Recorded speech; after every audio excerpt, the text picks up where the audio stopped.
कल से मेहनत करेंगे, कल से बदलेंगे, कल से पढ़ेंगे, और यही कल हमारी आज की सफलता चुपचाप चुरा लेता है। ये कहानी हमें यही सिखाती है कि जो काम आज किया जा सकता है, उसे टालना खुद से धोखा करना है।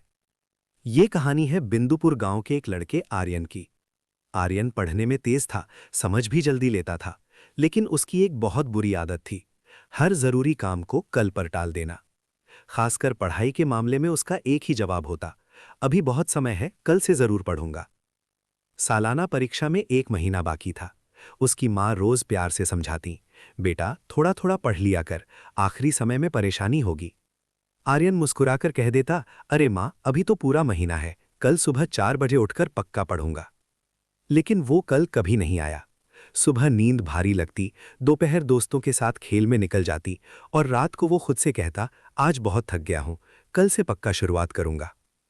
दिन ऐसे ही खेल खेल में निकलते गए, और देखते देखते पूरा महीना खत्म हो गया। परीक्षा में अब सिर्फ 2 दिन बचे थे। अब आर्यन घबरा गया। उसने सोचा कि रात भर जागकर पूरा सिलेबस खत्म कर देगा। जैसे ही उसने किताब खोली, उसे एहसास हुआ कि उसने पूरे साल पढ़ाई को कितना हल्के में लिया था। ढेर सारे अध्याय देखकर उसका सिर घूमने लगा। तभी गांव की बिजली कट गई। मिट्टी के दिए की हल्की रोशनी में पढ़ना मुश्किल हो गया, और थकान ने उसे फिर घेर लिया। उसने खुद को फिर दिलासा दिया, कोई बात नहीं, कल सुबह जल्दी उठकर जरूरी सवाल पढ़ लूंगा। अगले दिन परीक्षा हॉल में बैठते ही उसका दिल जोर जोर से धड़कने लगा। प्रश्न पत्र देखकर उसे सब कुछ जाना पहचाना तो लग रहा था, लेकिन किसी भी सवाल का पूरा जवाब उसे याद नहीं आ रहा था। वो पन्ने पलटता रहा और दूसरों को लिखते हुए देखता रहा। परिणाम आया तो आर्यन फेल हो गया। उसके दोस्त अगली कक्षा में चले गए, लेकिन वो वहीं रुक गया। अपने माता पिता की आंखों में उदासी देखकर उसे गहरी शर्मिंदगी महसूस हुई। उस शाम वो रोते हुए अपने दादाजी के पास पहुंचा।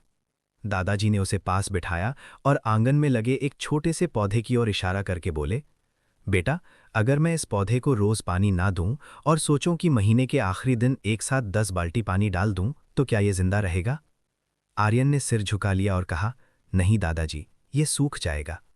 दादाजी मुस्कुराए और बोले, पढ़ाई भी वैसी ही है, ज्ञान का पौधा रोज थोड़ी थोड़ी मेहनत से बढ़ता है। कल एक ऐसा चोर है जो आज की मेहनत और आने वाली खुशी दोनों चुरा लेता है। उन शब्दों ने आर्यन को झकझोर दिया। उसने उसी दिन तय कर लिया कि अब वो कल का इंतजार नहीं करेगा। उसने अपने कमरे की दीवार पर एक बड़ा सा चार्ट लगाया जिस पर लिखा था, कल कभी नहीं आता, जो है वही आज है।